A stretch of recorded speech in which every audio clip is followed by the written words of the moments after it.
What's good, guys? Welcome back to another episode of Behind the Stage, where I get to talk to people about fighting games or esports, what they do for running the event, and how you guys and why you guys enjoy them, and what you guys might be able to do if you keep listening to this episode or the other episodes in trying to help and get into the scene if you so wish to. This week, I have Charmie. I really should have asked this before we started recording. It is Charmie, right? I'm pronouncing this correctly. Yes. Yeah. Perfect. Charmie. For those that don't know you, what did you used to do within esports? So I've been active in esports for 8 years, I want to say. Okay. Yeah, that sounds about right. 8 years. I've kind of done a bit of everything. I started in production and then moved to more behind the scenes, if you can get more behind the scenes than production. I was a talent manager and broadcast manager. Okay. And more recently, I've been a freelance project manager. Yeah. And now I don't work in esports at all. So now I have an adult job. So yeah, that's me.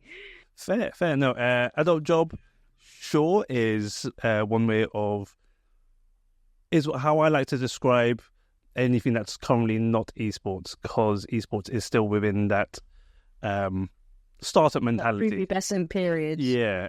Everyone's getting teething. Everyone's teething. There's a lot of jobs that need to be done, and whilst your title may be one thing, doesn't mean that's the only thing you do. And that's probably one thing you found out whilst working within the last 8 years of being within esports, right? Yeah, very much so. It's not just one hat. You're the entire hat stand, I feel, in esports. And if you can sink or swim and you can do that, then yeah. But if you can't, that's totally fine. Yeah. I can talk more about that at length. Maybe don't get me started just yet. Let's warm you up. Let's warm everyone up first, because this is it's been a day. It is midweek for us right now, but so you've done 8 years within esports. You started in production, which a lot of people, I feel, might, like myself included, think that's the end goal. Like, you help, especially within fighting games. That's my background. Fighting games, you start off as a bracket runner, you become a tournament organizer, you end up creating the stream for your event, and then you are basically just doing production. So you're hitting buttons, you're running OBS, you're streaming to Twitch or ESPN or whatever channel that you're trying to stream on. But that seems to be, sorry to say, slightly backwards from your perspective of how you got into esports. So can you talk me through that? Yes, yeah. So originally, 8 years ago, I started in front of the camera. And then I realized I don't like this because people can see me. I'd rather be behind the scenes. So I moved quite quickly from in front of the camera to behind the camera. I started as an observer for Dota 2. Okay. From observing, I then learned how to produce. I was a self-taught producer, freelanced as a producer for 3 years. And then from learning how to produce and being self-taught, went into even more of the background of, okay, so I need to do this. I need to make the assets. No one's going to make the assets. I'm going to learn how to make the assets. Learn how to use Creative Suite. Okay, I then need to manage how this needs to get done and the time scale. Learn how to time track. Project management was a natural conclusion to that. Yeah. So kind of, I kind of did do it the wrong way around, but it's been fulfilling nonetheless. And yeah, I got into grassroots level whilst I was at university. So okay. I was grassroots, observing, casting, and producing Dota. Damn. All from my bedroom. Yeah. And then from there, it kind of just spiraled, and now here I am. Spiraled in a good way. Like, you got a career, you did 8 years of it, so it can't have been all bad. I'm assuming you've enjoyed it. Dota 2... It's had its highlights for sure. Yeah. Good, I'm glad. Dota 2 not being a game I'm too fond of personally. I played Dota 1, or Dota as it were, even the Warcraft mod, and then I not quickly but fell into Riot's grasp and played League for a few years. But Riot has its hooks in me. Valorant, definitely the new fighting game coming out to XKO. So we'll see where that leads to. But yeah, Riot's on my cards to hopefully work for one day. Who knows? So yeah, producing all from producing, broadcasting, not spectating, observing from university, building assets, creating assets. That's a job in and of itself. Especially like a lot of people don't really realize sometimes when streamers start out, especially in the early Twitch days, especially 8 years ago, where you didn't really have much. You had Streamlabs or OBS, even XSplit, and you had to pay for that for a yearly license, and you had to build everything out to make it look pretty, to make it look like people should come and watch your show, or broadcast even, sorry. So yeah, not to say it's the wrong way around, but it's definitely a different perspective of people getting into esports. So I'm guessing after doing all of that at university, you came into basically finishing university, probably not within esports. Dare I ask, what did you study at university, and did you finish your degree? Well, I started studying politics and international relations. Okay. So totally unrelated to esports. But I withdrew due to health reasons. Sure. Which is something I kind of regret, but I'm glad I had the experience of going to university, and I did enjoy it, and I would have continued had my health allowed. But which is why I've been a freelancer now up until very recently for about 5 years freelancing. Yeah. I've had like full-time stuff in between, but I've been a freelancer basically since I left, and kind of works. And then we had the big scary thing that nobody talks about in 2020, so that helped. So yeah, whilst definitely not really a part of esports, politics for one, there is always a little grasp of that in everything we do, right? So I'm not even gonna open that rabbit hole. I'm not even gonna go down that rabbit hole. That's not worth it. So so from university, you sadly had to withdraw. My personal views on university, especially within the UK, really is don't do it unless you absolutely need to. I have a degree. I kind of don't need it anymore. I have enough years in industry to say I'm good. I'm okay at what I do. I wouldn't say good. I'm okay. But it's not about me. It's not about university as a whole. Whilst there are university courses now around esports, that is an interesting thing I should really dive into somehow, because that could be an interesting topic. So from university to basically more recently, past COVID and the pandemic and lockdown, you did 4 or 5 years of freelancing. What events were you able to work on, like games or actual event, name wise, if you're able to drop them? Because so I kind of did a bit of everything. I've done remote broadcasts I did one for Team Liquid during lockdown. I did stuff for Microsoft. I did in-studio broadcasts for University Esports. Did some charity stuff, which was quite fun. When ESL UK were around, I'm about to age myself horribly there. When ESL UK still had an office and they were called ESL UK, I worked for them. And then loads of other random bits. My most recent freelance project was at Blast. So you name the game, I've probably done it in some capacity. Which is good, which is great, because that's a wide spectrum of games and companies. Especially as a freelancer like yourself, you don't really hold. Again, you're the whole hat stand, right? You do a bit of everything, but you also work with a lot of different teams and organizations. So you're not just salaried to one person, which is kind of cool. As a freelancer, also kind of scary, just for the freelance aspect. Horrific, yes, absolutely terrifying. It is terrifying, yeah. But if you can work with the freedom of being in control, and you've got the discipline to actually divert what's going where and how you're spending your time, so empowering and freeing, but yes, very scary at the same time. Yeah. And one thing as, speaking of aging ourselves, one thing as we do get older, the bills seem to pile up more often and get more expensive. So, yeah. Sorry. That was a bit more of myself there. So, with having done so many games, I have two questions from that, really. What was your favourite game to work on or spectate, or, to work on and spectate?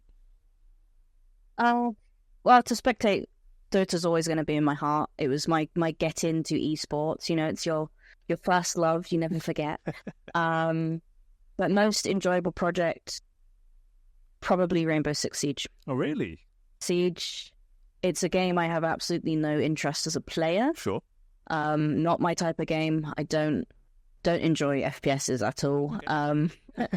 But from a project perspective and how it was crafted as a project and how it was, so there were so many moving parts. I think when you're freelancing, again, it's one of those things, you either sink or you swim, and there were loads of moving parts every day, every hour. When I was doing that, I was having meetings all the way from the west coast of America, all the way through to the east coast of Australia. Ooh. Yeah. I'm based in GMT BST for what it's worth. So yeah, plus 10 one way, minus 8 the other. Interesting for sure. And yeah, just always being busy. Being busy was very good, and it was very fulfilling knowing that all of these moving parts were moving with my help. Yeah. And we were all on the same page, and it feels good regardless of the game, I think. And having been a spectator of FGC and knowing also what goes on in the background with FGC, it's one of those things that I don't think ever can be replicated, and it's something that esports just does so well, is when you're at your event, you're at your location, you're doing whatever it is that you're doing, and at show close, God, that feels good. That the adrenaline of show close. That you survived the day, survived the event. You survived your day, you survived your weekend, you survived your bracket, you survived someone turning up 25 minutes late, you survived the internet going out, you survived a player doing, all the things that, all wrenches that, especially quite a young industry, can throw at you, to sit back and go, God, that was good. That was good. And then, I did Insomnia twice. R.I.P. Insomnia. Yeah. Well, yeah, R.I.P. And prior to that, I was like, oh, we always want to go to a Game 5. And then I think we were doing, it was Overwatch at the time. Oh. Again, I've just aged myself horribly there, Overwatch being relevant. And all of the production staff were like, this game needs to, and, as a spectator, you don't appreciate the fact, there are maybe 15 people sat behind there, all doing something, all paying attention, all active within the production. Yeah. And that's kind of when the switch flicks, and you're like, nobody wants a best of 5 to go to 5. Like, production want whoever to win. That's one of the things I think you learn, and especially if you're bracket running, you can't have a favourite. Having a favourite jinxes it.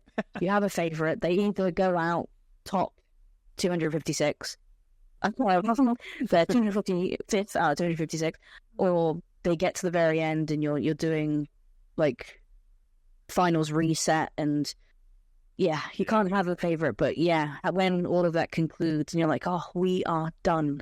We're done. We survived. It's great.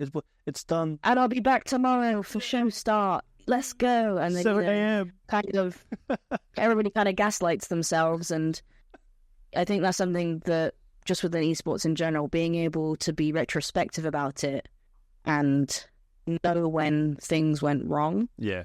I think being able to identify when things went wrong is valuable within itself, because, all those people working these events, and I'm sure you've experienced this too with locals and stuff, and if you've ever been involved in any type of organising, the rules up, you're really hype. The last month, it's looking dire, it's looking dreadful. The event happens, everybody goes, I'm not doing that again. And then 6 months later, really, so I've got an event, and then, it's the ever-repeating cycle of, oh, do we do that again? And then it takes the sane person in the room to go, do you not remember the first time?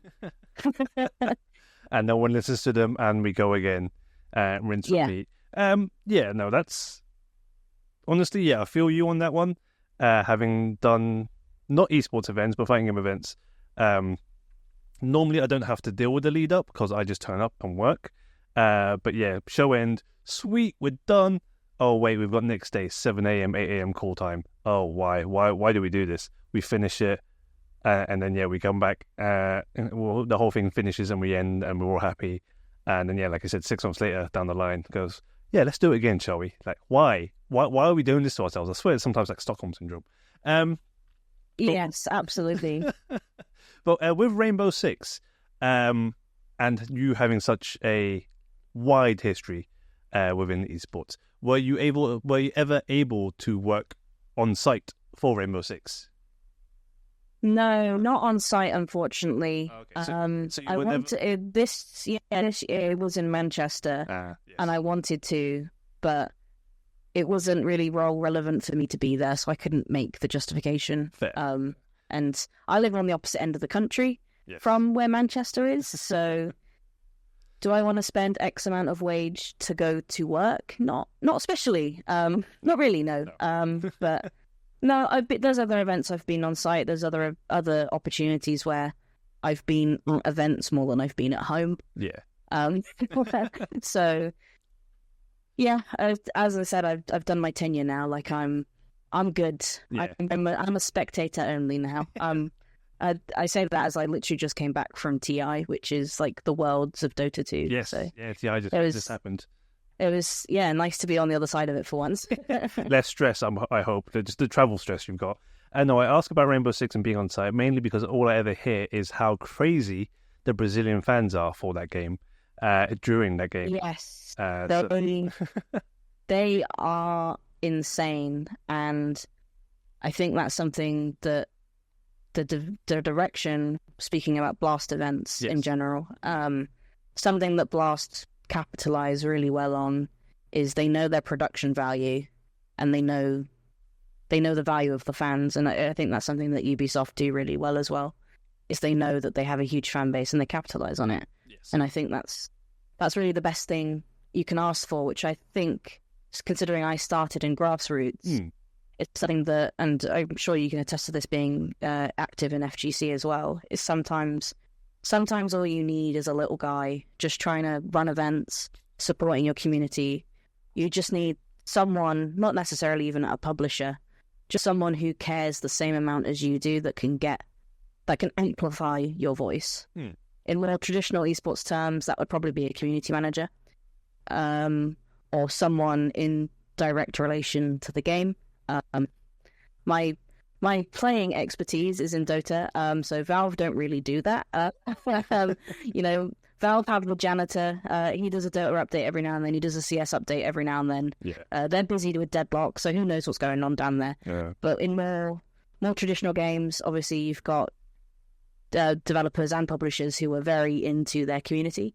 And I know FGC also has that, where depending on the game, you've got developers and publishers, and you've got kind of the marketing media people behind that who are very into going to the local events, supporting grassroots where possible.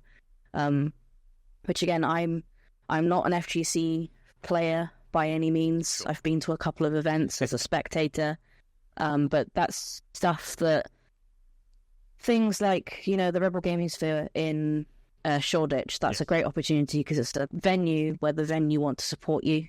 And I know they do, is it Tekken? Yes. Tekken every month. Yeah. And in the wider, more global scale, obviously the TWT dojo system. Yes. That's great to put grassroots events on the board.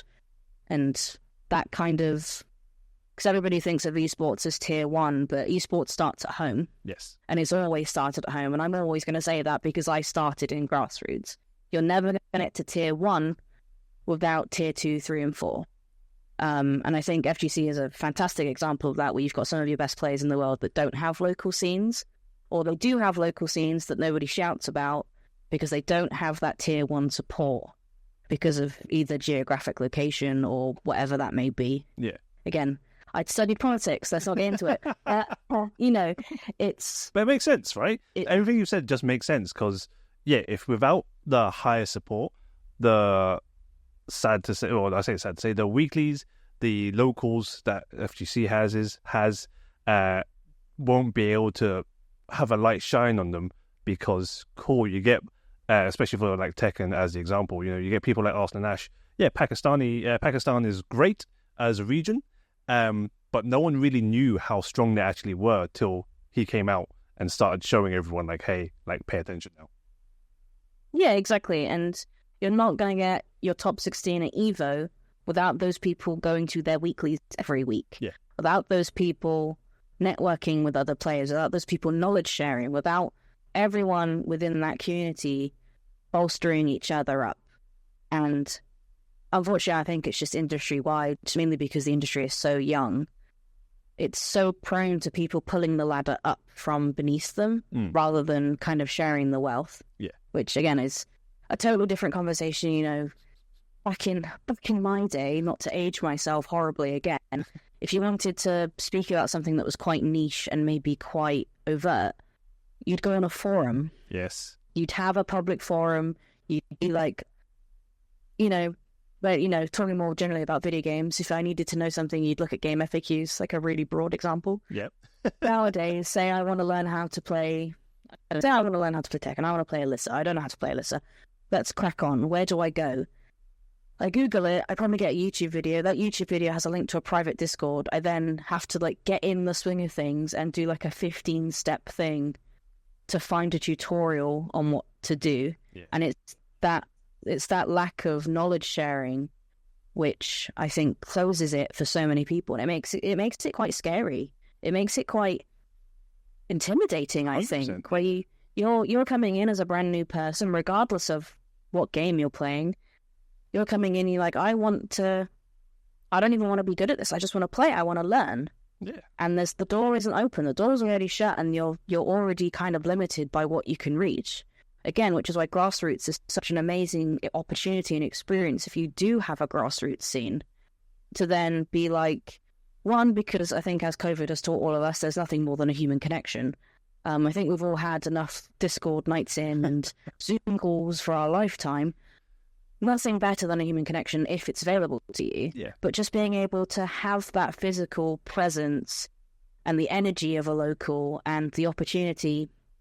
Like, I know people who play in Sodium Showdown Wasteland Weeklies, which is down in Bristol. Yeah. Those people would never have gotten either in front or behind a camera had they not had the physical opportunity to. Yes. And locals and grassroots isn't just for playing and having fun.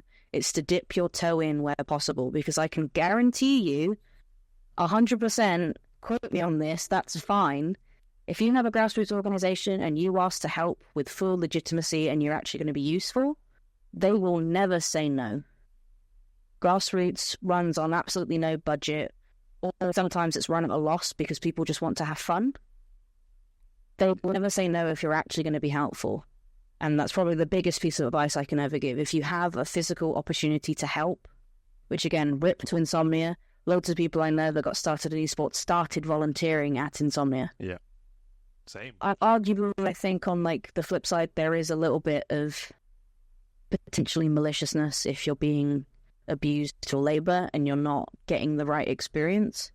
But for more local grassroots, instead of corporation-based things, yeah, you show up to your weekly and you're like, hey, I'm happy to, run some cables, buy you a drink. Yeah. Just anything. Yeah. Especially at local. The main phrase really, as a lot of people should be saying, and one thing I do say, support your locals, turn up. Even if you just want to play the game, even if you just want to hang and chill, not even play the game, you just want to talk to people and learn about the community, buy a drink at the bar or food or whatever that's available, sit down, have a chat, talk to people, make some new friends. And if you find interest in helping set up or in the tech side of things for production, help them run some cables. Oh, hey, do you want a drink? I want to pick your brains about OBS and what you guys are doing to capture the game or whatever that is. Especially fighting games, support your locals. And I think especially when, again, not to mention the big bad evil word of COVID, I think regardless if you're into esports or not, we can see how COVID and the reparations of that killed live events. Oh, yes. I can guarantee you, your grassroots, if you do have local opportunities available to go play, they are running on the most shoestring of shoestring budget, not just because they don't have the facilities, but because the venue won't survive without them. We saw it time and time again where local music venues, local community spaces were having GoFundMes. They were having these situations where COVID killed them. And it's these kind of like, I don't use Bristol as another example, where the venue that they used, they had a GoFundMe because they were going to go out of business. Yeah. And again, as you just said, Drift, like going, even if you don't want to play, or even if you're not really too fond of playing, but you know a couple people are going, buy a drink every so often, buy food, keep it going, because everybody, I think pre-COVID, this was more of a thing, but people are like, why am I paying a venue fee? Everything costs money. Yes. Everything costs money. I don't know if you ever went to an Elf event at yes. XFed. XFed, yep. Yeah. That venue cost money. That's where that money went towards. No one at that event made any money. Oh. People are not running locals for money. They're running them for the good of the community. And again, the best thing you can do, if you do have it available, just turn up. Yeah. Offer to help build. Offer to help break. Yeah. No one's ever going to be like, do you help taking your PC to your car? Because that's definitely someone's personal PC. Like, I think people who play, they forget that the amount of legwork that goes into these events, running the cables, and if I'm being a project manager about it, the risk assessment of running the cables, the electricity plan for where we need to surge protect and how much can you use, and all the really, really boring bits. Yeah. I think, people turn up and they just think, oh, that's it, when actually, everything's already, especially when you're working again with local venues, you're thinking about what happens with a fire, how many people can be in the venue, which is why there's limit caps on brackets. Yep.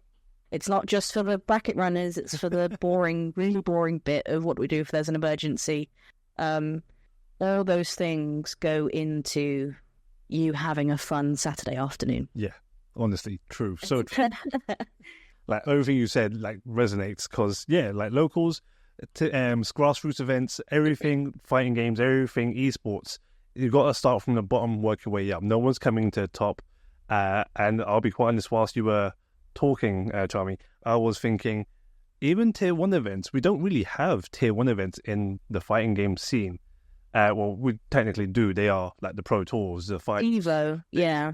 Even Evo, I would say might be a tier 2, only if we look at the fact that it's that they might be running at a loss, like because they aren't made for a specific game, like Capcom Pro Tour or the Tekken World Tour. It's a conglomerate of games joining to make this happen.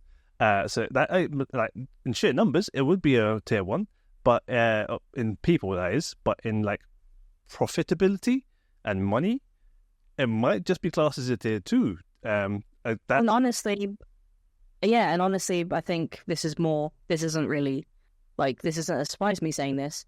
Most of the bracket runners at Evo are also volunteers. Yes. Yeah, they are compensated to an extent. Not sure what the compensation is, because I've never done it myself. That comes on back to a point you made earlier whilst you were talking. Especially with Insomnia, that could be malicious intent with how much work someone does for an event, especially if you don't get the right experience, is what you said, right? You get the experience, but it's not always... The intent should be nice. You should be doing it worth your time, and that time costs something, like you mentioned, everything costs. So how much is your time worth? Are you able to provide your time to help be a bracket runner, to help be a TO, to help be a talent person, to help chase down whoever's drunk in the corner because they've had too many free food and free drink? That's a different question I'm going to ask shortly later on. But your time is worth something, and that something is a question you need to ask. Is it worth me helping out?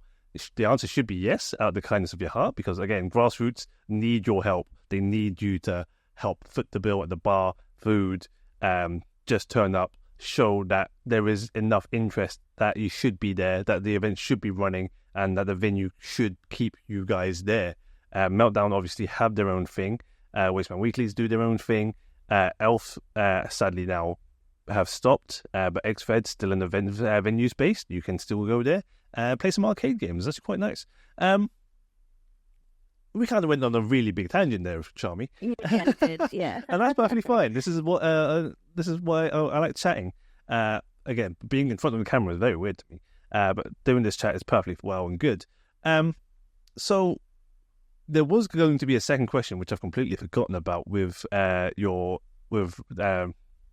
Six.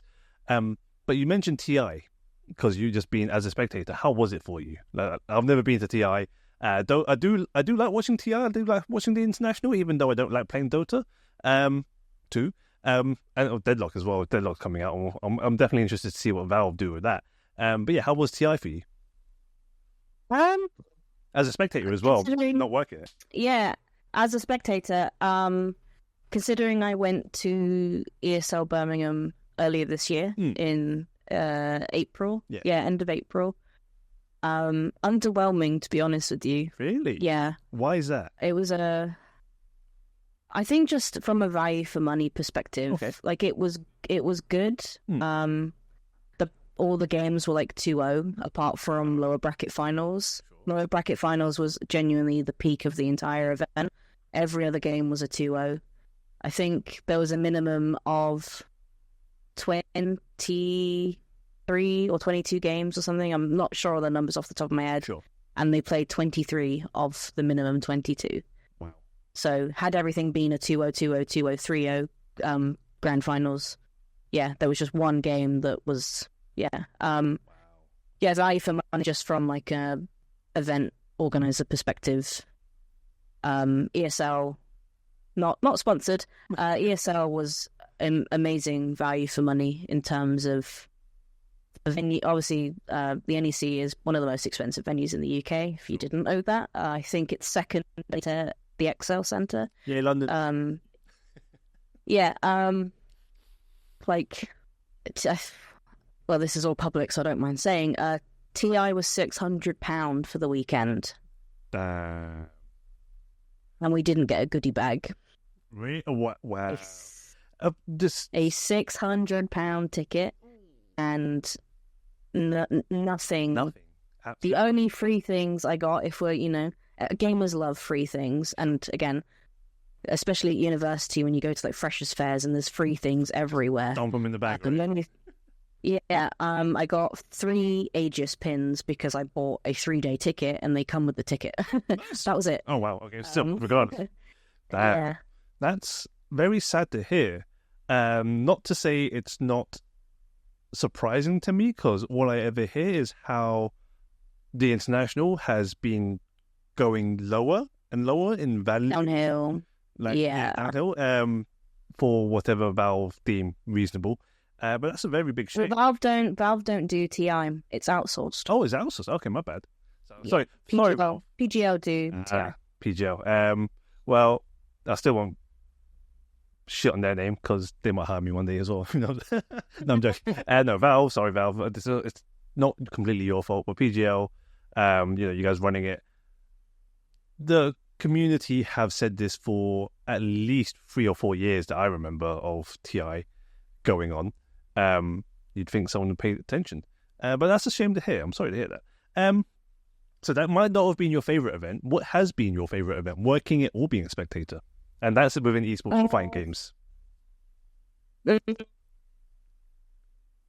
Working, probably Red Bull River Runes, which was pre-pandemic. That was ages ago. Sure. That was fun. I observed Red Bull River Runes. That was at the Red Bull Gaming Sphere in Shoreditch. Yeah. I also worked the last ESL UK Dota event before all that bad stuff happened, which I was a freelancer, so it was okay for me, but so the situation around that wasn't amazing. Sorry everybody who worked for ESL UK. Yeah, that was fun. That was good. That was like my first tier 2 event that I ever worked, and I did finals, so that was really fun. Cool. as a spectator, probably ESL Birmingham. ESL Birmingham 2024, so earlier this year. Yeah. The vibes were great. The Jensen Arena, I think, is an amazing venue. It is mega expensive, but that was kind of like, I think comparing it to when I literally just went to TI, there was just loads of stuff to do. Yeah. And I think if we swing back round to FGC for a second, that's why XFed for me, as someone who doesn't play fighting games, was such a cool venue. Yeah. Because there's always stuff to do.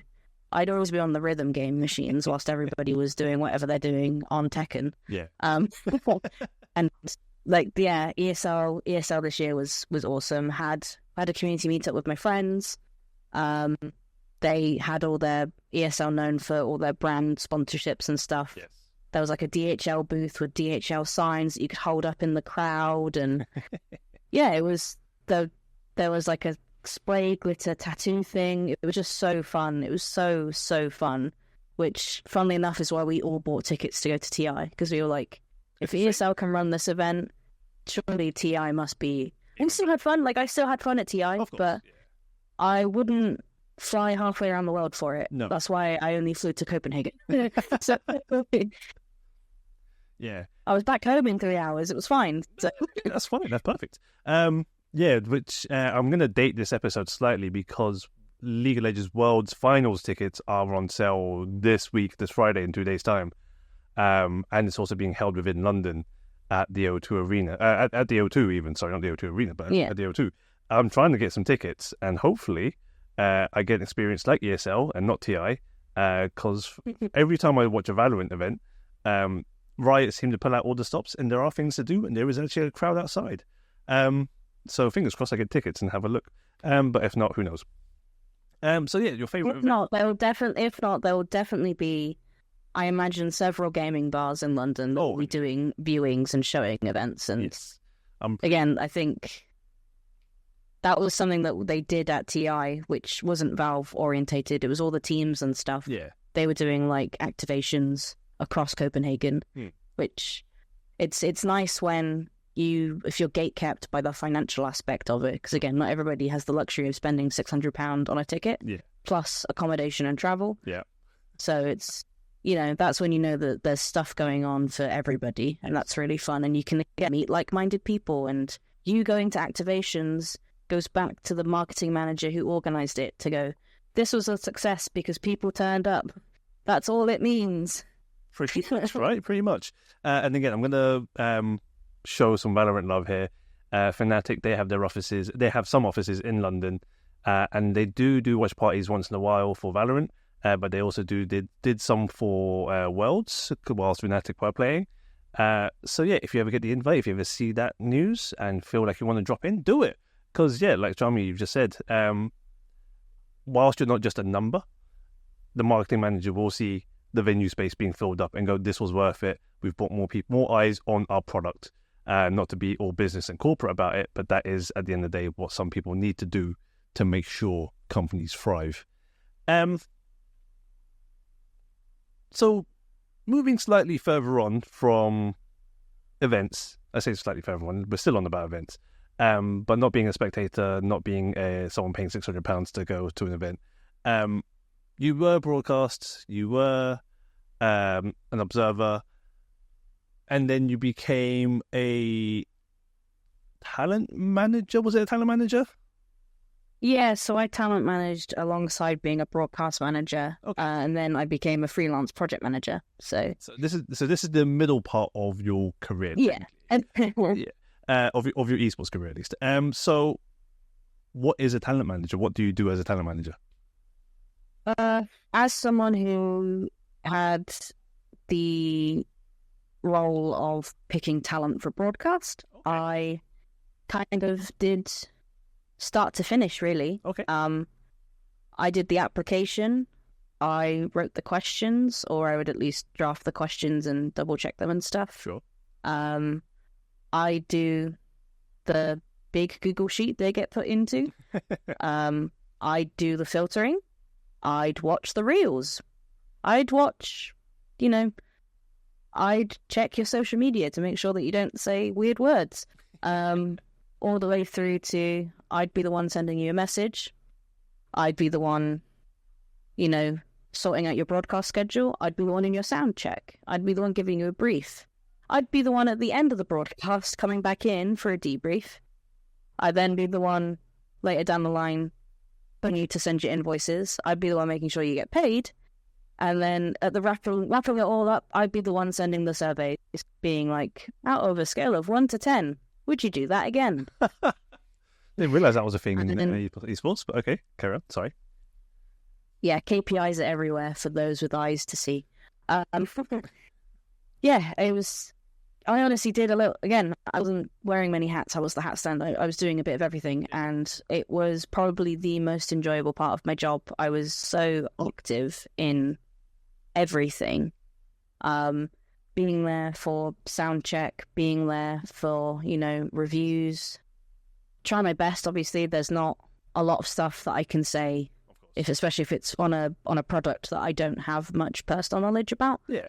I like to say I operate on vibes, and I think vibes for broadcast are just as important as having knowledge is, but you need to find that lovely balance, which is why not only just in esports, but in competitive situations, you have your color caster and you have your analysis.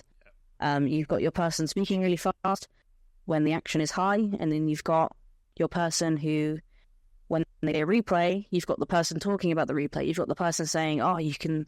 football is a great example when they do VAR, or if they have a free kick, or if something that isn't normal state of play. Yeah. You've got that other person coming in who's like, oh, well, the way that their defense is set up, or the way they've picked their players, or, whatever that looks like. You can tell I don't watch football. That's why you've got that balance. And yeah, it was so enjoyable, and it was so fruitful seeing people that I'd worked with at grassroots growing, and that's what it's all about. And I made it a very obvious choice to pick people that I don't think would have been given an opportunity otherwise. Okay.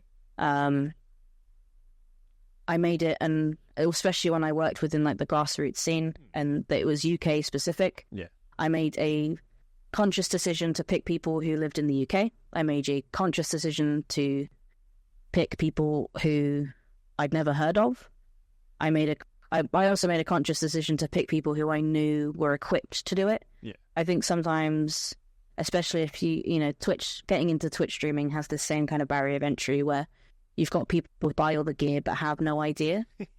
There's like a nice middle line, I think, of that, where if you want to get into it, do you need to own a DSLR and a capture card? Absolutely not. Do you need at least a mid-tier webcam, which after COVID, hopefully we all have a Logitech C920? And do you need to have at least a decent microphone? And I'm not saying you need to buy a Rode NT. I'm not saying go spend £300 on a microphone. I'm not saying that at all. I am saying meet me in the middle and buy... I wouldn't recommend a Yeti, but, maybe... Well, I'd recommend a Yeti over a Snowball. Fair. Maybe, having that middle ground of where it doesn't sound like you're on Xbox Live and you're not 4 pixels. Well, I don't want that, but I equally don't need you in 4K with an XLR microphone and condensed, No, yeah, which is high. There's scope here. There's scope here.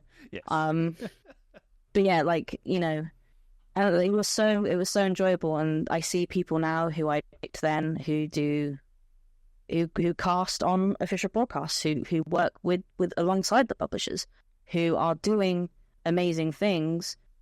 And I think a lot of those people would also say, I wouldn't have been here without grassroots, which is why grassroots is so. And I think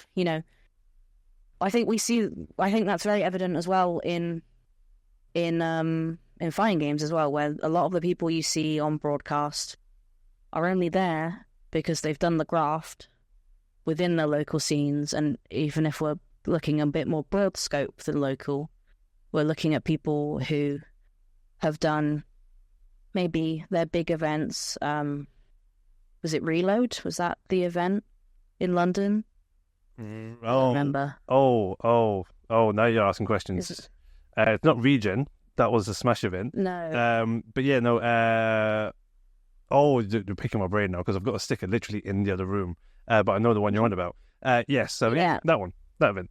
That event, yeah. And, BSF, again, seeing people on the broadcast who, obviously there were big names at BSF, but there were also smaller names at BSF. Yeah. And those smaller names would never be there if it hadn't been the fact that they'd done grassroots. And again, I don't want to keep battling on about grassroots because I know grassroots isn't available to everybody.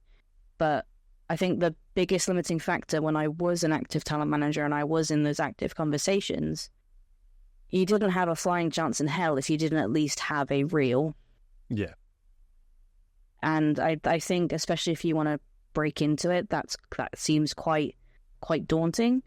But like, oh, how do I convey myself with no experience? But honestly, sometimes it is just a case of watch your own game back, or what I would recommend if you don't have a reel, watch a professional game of whatever game you choose, whatever game you're obviously going for. Don't do a reel about League of Legends if you're applying to do Rainbow Six Siege. There are transferable skills, but that doesn't actually show what we need. And just commentate over it. And, then people are, oh, well, I don't have a partner. Well, you're not selling you. You're not selling them, rather. You're selling yourself. Yeah. I don't need to know what your partner does. I need to know what you do. But no, yeah, it was very, very fulfilling, and it was a bit manic. Sure. Very crazy. Yeah. But no, it was super fun, super, super fun. And it was that, I think, especially because this was post-COVID. Yeah. It was that human connection again of just having fun. And I think sometimes when esports gets spoken about so seriously and people beef on Twitter about it and, whatever kicks off and whatever game you play. Yeah. End of the day, it's video games. Yeah. We're here to have fun. It's really not that deep. It's really not that. I promise you, it's not that deep. People try to make it that deep, and those I feel like are the suits of publishers and developers. Sad to say sometimes, but yeah, I think at tier 1 there is a space for it to be that deep because at that point you're getting, again, boring adult mode. At that point you're having shareholders invested and you're having your values invested and you're having KPIs. Loads of other boring stuff. Yeah, you're having your KPI, you're having your what's the word for it? You're having your sentiment analysis invested and all that like super boring stuff. But at grassroots or for fun or for being silly or people who, with permission, I hope, who look at events that they didn't cast professionally, but they look at them through a lens of someone just having fun and being silly. Like, that's what it's all about. We're here to have fun and be silly. 100%. And what I was going to say was really, whilst you are still listening to this episode, thank you so much for staying with us. I have gotten this episode on many tangents somehow, which is great. This rarely happens for me. But if you don't know what a KPI is, that is a key performance indicator. And if you're of a certain age about to go into a industry, you'll learn about them. You don't need to ask any other questions than that. Anytime you do a survey that has either 1 to 5 or 1 to 10, that is a key performance index. Oh yes. That is what someone in a meeting 3 weeks down the line will look at and be like, well, 60% of people said that it was 8 or more, which means we're at X amount of success rate based on whatever calculation you want to use. Yeah. And that's how, again, when you mentioned Fnatic running fan events and watch parties and all that kind of stuff, that's what they look for. And it's one of those things, I think, especially from COVID, again, not to bring up COVID again, I'm so sorry. That's fine. I think it's one of those things that, people kicked off pre-COVID about grassroots events charging entry fees, and entry fees being quite expensive, or grassroots events, whatever it is that they were doing. And then COVID happened and everybody realised, oh, shit, we don't have anything to do anymore because there's a pandemic. Yeah. And then people then wondered why grassroots events stopped. You were the same people complaining months in, months out that you didn't like how things were running. The grass is not greener. If you complain about something enough, unfortunately, that sentiment does sit in. And especially, you have to remember, these people are doing it not for money. They are doing it because they care about their community. They're doing it because they care about their product and their game. And I think Elf is a fantastic example of that. Everybody who worked at Elf, everybody who was behind the scenes at Elf, everybody did it not because they were obligated to, not because they were getting paid, because they loved it. They loved it. That's why they did it. But event in, event out, it was always people complaining. And unfortunately, you complain enough and you start to become apathetic towards it. And it hurts. Which, it hurts. It hurts. And that's not the reason why Elf ended, obviously. It was just end of the road. Yeah. And again, COVID, I think, was a huge contributing factor. But you can't then go, oh, well, I would have gone, but you didn't when it mattered. Because, again, even at grassroots events, they look at how many tickets get sold. Yeah. They look at how many people show up in the bracket. They look at how many people didn't show up in the bracket and didn't tell anyone. Yeah. That's all stuff that gets analysed for these small events where the event organizer is paying out of pocket and losing money to be like, oh, when I throw in the towel, maybe this is it. I can't keep funding this if the community don't care. And the minute you start caring when they say that they're stopping them, it's already too late. Yeah, you know, people talk about, I know there's stuff with Tekken at the moment with the character pass not including the stage and having to pay for the stage and all that stuff. Yes. I've only heard about it tertiary, so I don't know too much about it. But, don't worry too much. You know, people, the best way to make your voice heard, both in a positive way and a negative way, is with money. Yes. If someone's running yeah, exactly. Someone's running an event and nobody goes, they're going to realise it's not financially doable because they need to pay the venue. Yeah. The venue needs to keep the lights on. Or on the plus side, if you are going to an event and they are buying tickets, that makes it viable for those people to keep doing it, to put in the effort to plan it, to, you know, figure it out, you know, because those venues, if you're having an event there, they are essentially shut of all other revenue for however long the venue is, which is why the circle back, buy a drink, buy some food, stay a while. If, you know, I know the venue where they do the Bristol locals, I think they've got like a bowling alley or something. Oh, sick. So people normally play like Skittles or something. Fair. And I think they've got board games as well that you have to rent or something. Don't quote me on that. Not 100%. That's cool. But again, be active in the venue to, you know, to prove both, because venue owners may not know what fighting games are or whatever esports event it is that you're looking to partake in. Yeah.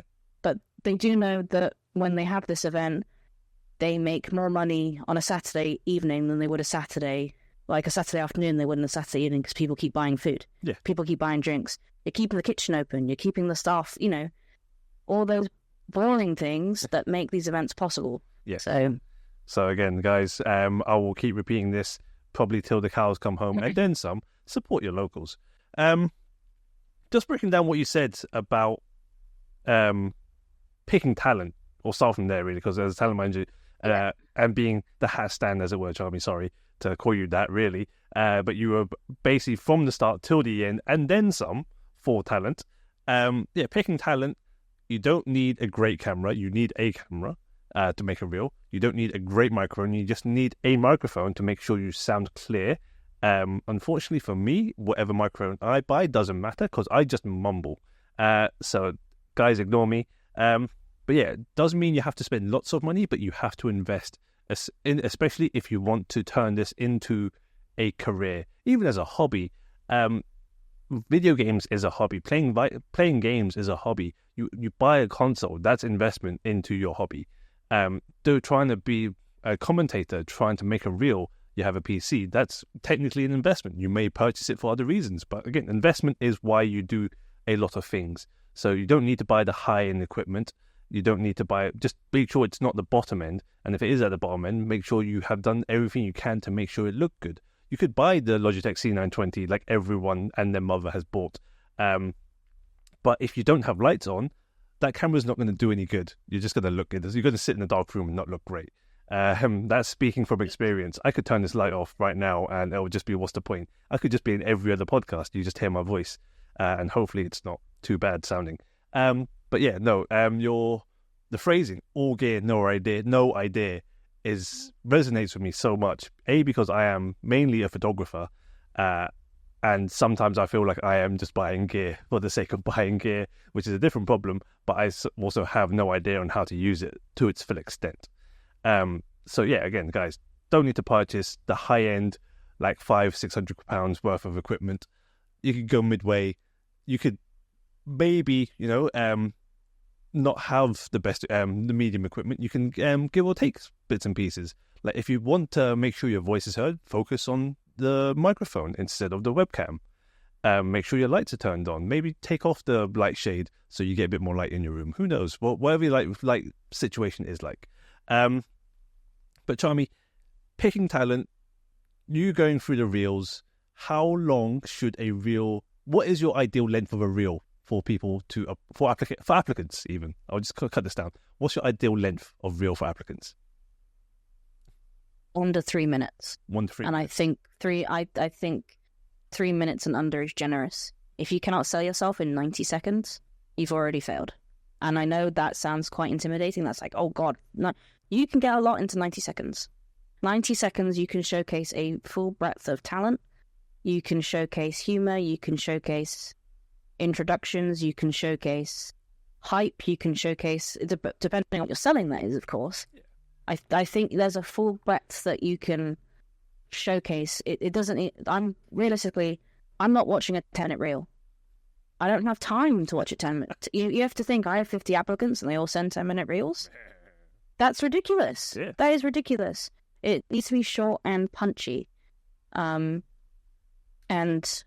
like anything good, you need a good beginning, a good middle, and a good end. Yeah. If you can have a good introduction of several clips, or even of you as a main commentator or, host, if you're introducing yourself, yeah, or if you're on a panel or whatever that looks like, where if it's just you and your friends casting for fun, if you're not introduced or you're not introducing yourself, you have your hype moments. You need to build to something.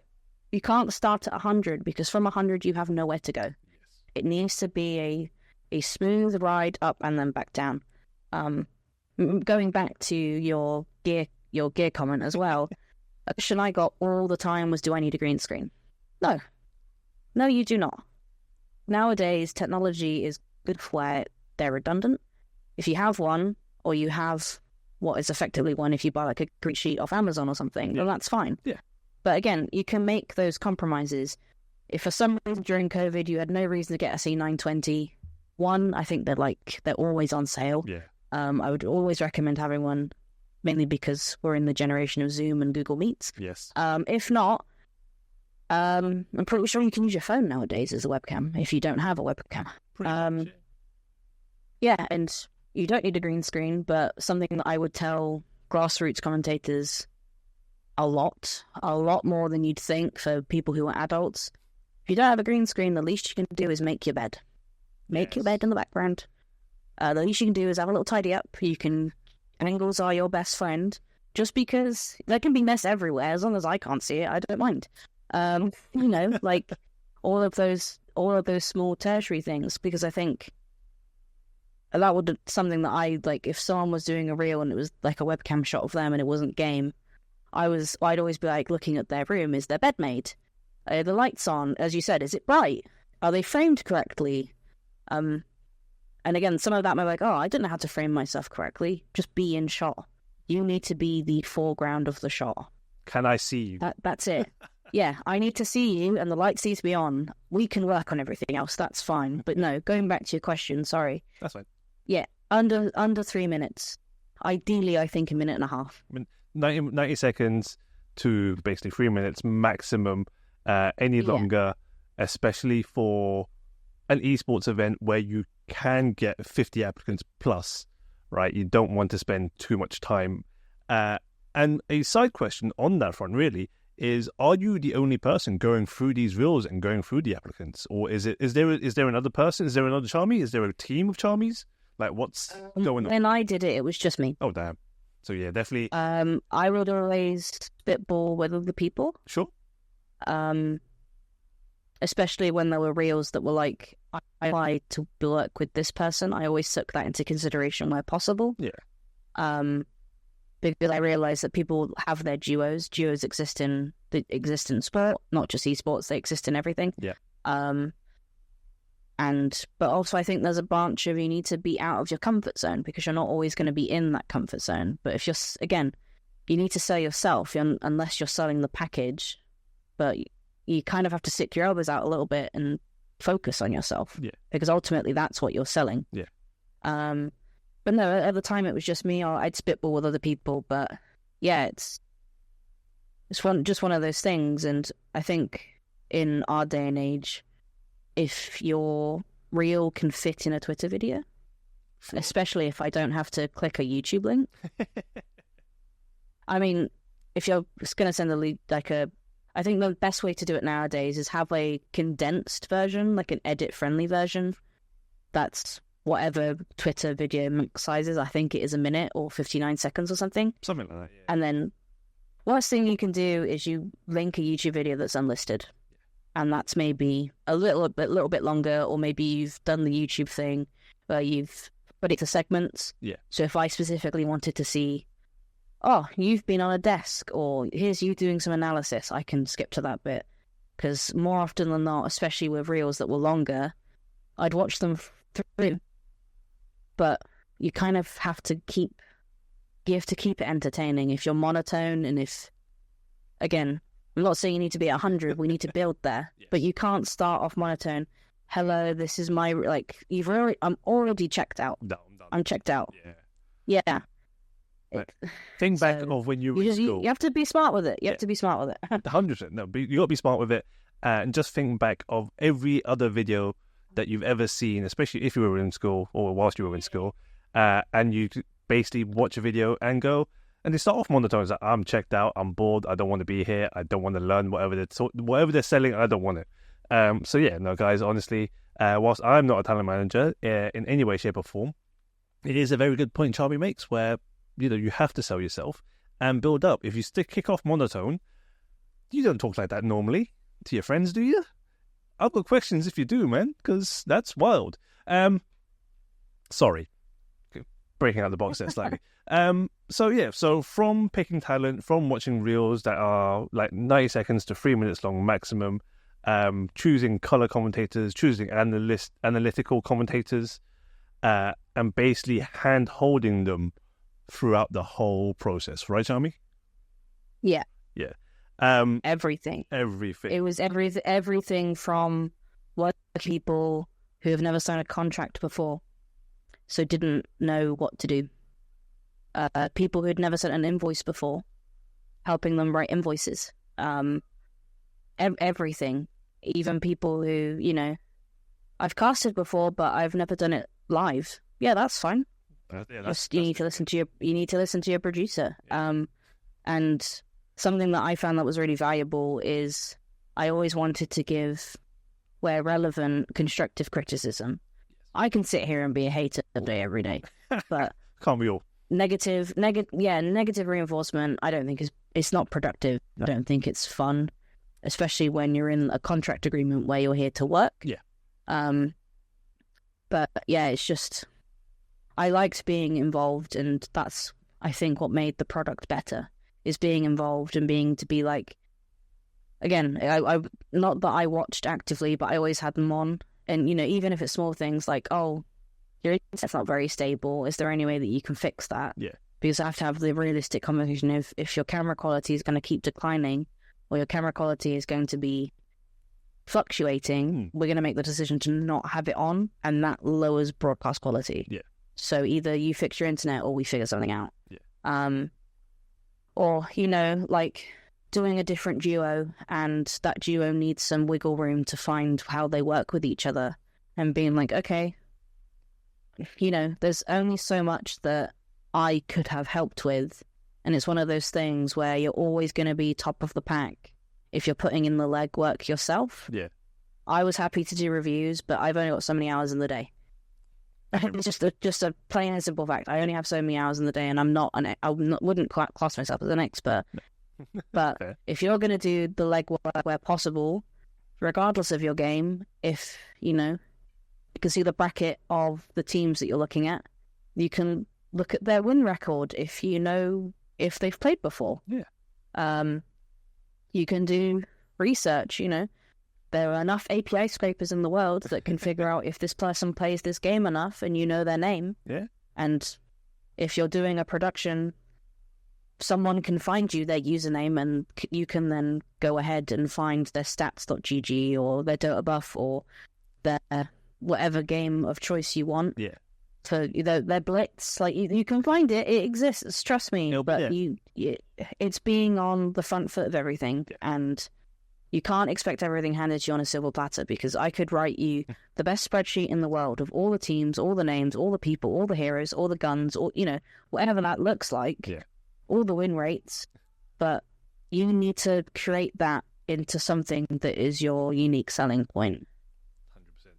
And if you're not gonna use that to your advantage, or you're not gonna have the initiative to even think about it, you're already on the back foot. Because if you can find your unique selling point, and I think that's something as a spectator I personally find quite valuable as just someone who enjoys esports. Yeah. I love knowing that the analyst, again, they're an analyst for a reason, but I love knowing that the analyst can tell me something about a game I may not have seen, or a series I may not have watched, or a tournament I may not have watched. Yeah. Yeah, that's true. Valuable information, and it helps build a narrative for your broadcast. And I think especially if you're doing something where, as I said, production want to see a bracket sweep because it means we get to go home quicker. But as a spectator, bracket sweeps suck. Yes. So if you're in a position where it's week 4, this team lost their first 2 series in the first 2 weeks. Last week, they won. Underdogs, you've already got an underdog story building. Yeah. You need to capitalize on it, which is where your research comes in. And again, that's your then unique selling point, because once you start to hone those more creative skills, I would say, of being able to recognize narratives and storylines that start building around you. League, great example, Dota, of someone plays a hero. Yeah. Patch just came out. We've got a narrative right there because this person's one trick or this person's go-to has just been put into the ground. Yeah. You get to then explore, what does the meta look like right now? How can the meta suit this person? What heroes do you think, or champions are suits like similar? Yeah. Or there's so much to do, but it's not going to be given to you on a silver platter. You need to be able to build that yourself. And if you can build that yourself and show me in those 90 seconds, you're already leaps and bounds ahead. You can have maybe the worst microphone I've ever heard in my entire life, but if you can prove that you can write a narrative, and you can prove, well, not write, but kind of sculpt a narrative from the provided material, then there's something worth building here, and that's something worth selling, and that is what you're selling. 100%. No, I agree. Basically, guys, be proactive. There's a lot of legwork to do before making that reel, in filming yourself, in recording those segments, and also doing the research and analysis for games like Dota, for League, for Rainbow Six, for everything, to build out that narrative and be the bard and weave that story, and not to be all D&D about it. Charmie, I've got a couple of more questions, and then I will give you back your time. I say give you back your time. I should stop saying that. That's not good. I've got 2 more questions, and then I will leave you alone because I've been asking you a lot of questions tonight. The first one, really, again, that's something I need to cut out as well. The first question is, whilst you started at grassroots, and that is probably one of the best ways of starting in getting into the industry, how viable is that? And really, is that and how can people get to what you did as a talent manager? I'm going to skip past project manager. We're going to stop at talent manager. Like, how do people get to where you were now that you have come past esports or gotten out of esports? If grassroots is available, I'm always going to say grassroots, because it opens the door for so many other things. But you need to have the mindset of, yes, this is fun. And I will always refer back to video games should be fun and silly. But when you're getting to the operational side of things and you're meeting people, you need to have those people skills as well as that sensible networking opportunity. Because you may not, you're running an event and you've been doing it for a couple of years, and you run maybe something annually that's really big, or, you have a big event that's not just a weekly, for example. You never know who's going to walk through the door. And you don't want the one time where someone who may turn up without you knowing who they are to be the time that you're messing around and there's someone complaining about the bracket. There's some bad vibes. There's, all that stuff that I'm not going to publicize. You need to have like a sensible head on you. So I think if grassroots is available, always grassroots. Sure. If not, it's pretty limited in the UK nowadays, to be honest with you. All the people that were doing it, that had volunteering opportunities or had any type of learning opportunity, kind of have gone due to COVID. Sadly. Or bad. So I honestly, I don't know how I'd recommend it nowadays, to be honest with you. That's fair. It's a question. Hard question. It's a hard question. Definitely a hard question. It's one I ask everyone that comes onto this podcast. Because the whole point of this podcast is to help build out teams, to get more people in helping out in events. And if there is no answer to that question, that is also a valid answer, because people don't know. And one thing I'm trying to find out is there a definitive answer? Well, whilst I ask this to everyone that comes on, that, it's more like, we've seen where you came from.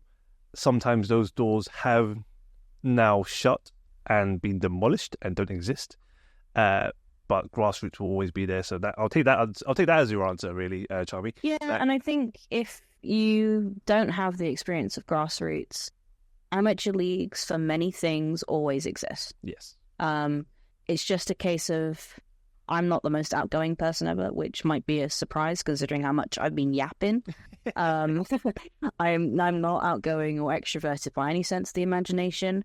But if you're getting into something that has I'm not even going to say tier 2. If you're getting into something that has like tier 4, amateur leagues are a fantastic way to start. Especially because, again, amateur leagues are just grassroots, but they're online. Yeah.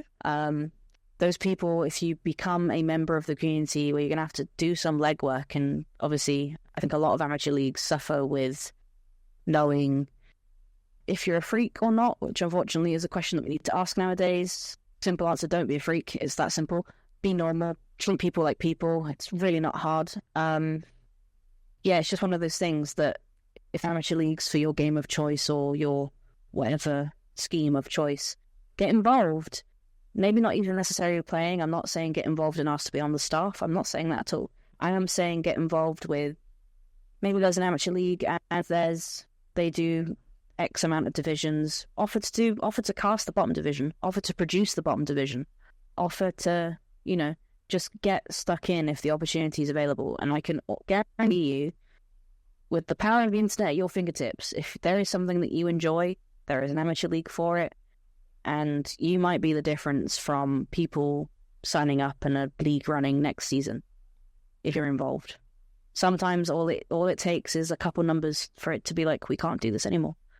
So yeah, if that does happen. Just getting stuck in where available, honestly. Get stuck in. And I think, yeah, I think from what you said earlier as well, you can have all the qualifications in the world, and like having some type of sensible head on you, if you know how to speak to people and you know how to be a little bit boring, that always helps. But experience will always speak wealth more than having a qualification. Yeah, you could have, I don't know, you could have a leadership and management qualification like I do, but you can tell me that for ages you've been managing a community thing that you do by yourself with your friends or whatever that looks like, and from your experience that's always enough. That'll be more than someone saying, I did not that A-levels and esports exist, but I have an esports degree. They're coming. Congratulations to the people that do, but there's so much more that gives you more knowledge of breadth and depth than a degree. Yeah. The theoretical is nice, but the experience trumps all. Second to last question, Charmie. whilst you are now no longer actively involved in esports, in producing and working in it, at least being a spectator still counts as being active within esports. What is one thing you want people to know about your role whilst you're working it as a bracket runner? Like, what one thing people don't realize, underappreciated, whatever you want to call it, of being not a bracket runner, talent manager. What is one thing you think people should realize about a talent manager that they don't realize, don't think of?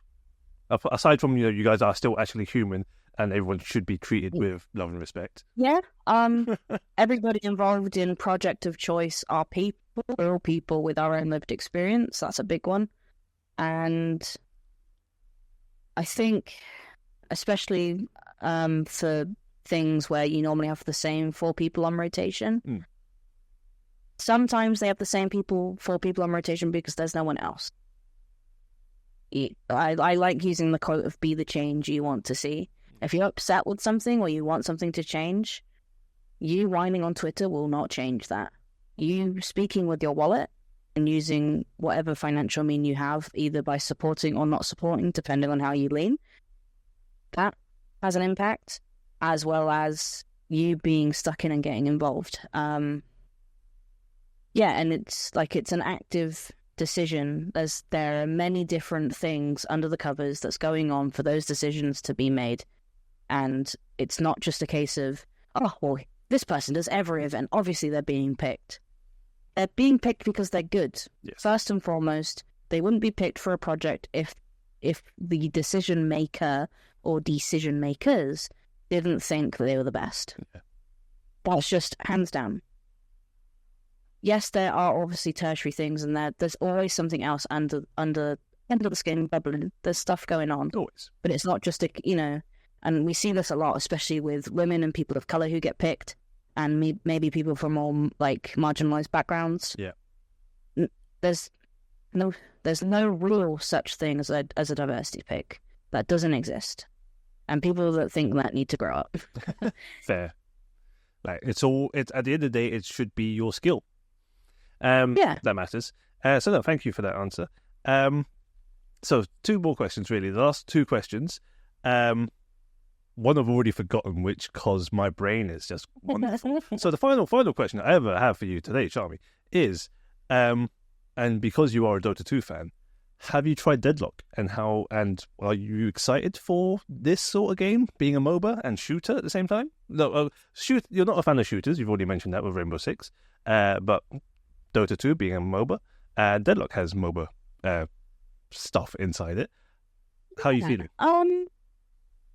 I'm cautiously optimistic. I think a lot of people said when Deadlock was announced that we don't need another 5-man capture the point, wave clear type game. Sure. Because we had that with Overwatch, and then that got killed by Blizzard pretty quickly. Surprise. The guy behind balancing in Deadlock is the guy that balances Dota. Yes. I think there's a lot of foundation in the core gameplay component. I think Valve have a history of either being so ahead of the curve it's scary, or being so behind the curve it's embarrassing. I'd say ahead of the curve, the fact that, Blizzard wanted the Dota IP, and they said no, and Valve bought it, huge brain play, Back in the day, Dota, I think, still holds the world record for most valuable esports thing. I think grand prize pool of 60 million or 40 million or so. I think it's 44 million actually. Yes, quite high. Being so behind the curve, it's embarrassing when we had that peak of card games. People playing Hearthstone. There was Gwent. Loads of card gaming was huge. Yeah. Riot then came in with Runeterra a little bit later, which I think wasn't a major flop. I don't know if people still play it. And then Valve out of nowhere was we're going to release a card game. It's that boat has not only sailed, that boat has gone around the world twice. And sunk now. and sunk. Yeah. But no, I am cautiously optimistic, and I think as someone who used to play, I loved Overwatch when it came out. I think it was fun. It'd be disingenuous for me to say that Overwatch was a bad game. When it came out, that peak summer of Overwatch and Pokemon Go in the same summer, so good. That was the height of our lives, I think. Like, that was the closest we've ever gotten to world peace ever. Sad but true. No, and I think that the way that I think most people who have ever played Overwatch would probably say they wouldn't agree with the direction that the game's been taken in. That's a totally different discussion. Yeah. I think there's definitely a gap for a game like that. And I think in a best case scenario, Deadlock fills it. And that's really, really exciting. That is really exciting. It's early days, early doors, so who knows? But yeah, I'm intrigued. I've been enjoying watching it. I've been enjoying not too much playing it. I just don't have time at the moment. It's a long game, so yeah, no, I understand. Yeah, but yeah, I'm hoping the future's bright. Hoping the future's bright for sure. Definitely. Again, like we've mentioned numerous times over this episode, esports is still a young industry, emerging market, despite how many billions like we're projected to make or do or whatever. It is still an emerging market. People are sadly still being taken advantage of because of no one really understanding how it works or how businesses work and how jobs are supposed to be done. But people will learn and people will get paid. And that's the important side of being an adult sometimes, you have to get paid. I remember my last question, and one you don't actually have to answer because this is not for recording. But a question some people have asked me to certainly ask some of my guests is what was your worst event? And that is a question sometimes people cannot answer for legal reasons. And sometimes I just don't want to know because I like to see things happy. And one of my previous episodes is that from Damascus. If you guys haven't seen the episode, please check it out. Also, check out Jammers' episode because he's a commentator for the FGC. That's the only time I'm ever gonna link back to my other episodes. I'm not even gonna ask you guys to like and subscribe to this because again, I don't know how long this is gonna last for. But yeah, as Damascus has said, there will always be fires during an event. The fact that sometimes you, as a spectator, don't see it and people are running around means that they did a great job. So again, always say thank you to your event runners, bracket runners, your talent managers, to your producers, to everyone in production, and to the event director for actually having the balls to make an event run every year as a major. But yeah, no, Charmie, thank you very much for your time. I have some editing to do with this episode. No, honestly, thank you for your time. Thank you for your insights with your experience in esports. Yeah, thank you very much, guys. And, yeah, no worries. Thanks for having me. It's been fun. Been nice yapping. So all good. I'm glad. Yeah, so guys, thank you very much for sticking with us, for us taking a lot of turns this episode. But hopefully you stayed with us. But yeah, I'll catch you guys next time. Peace.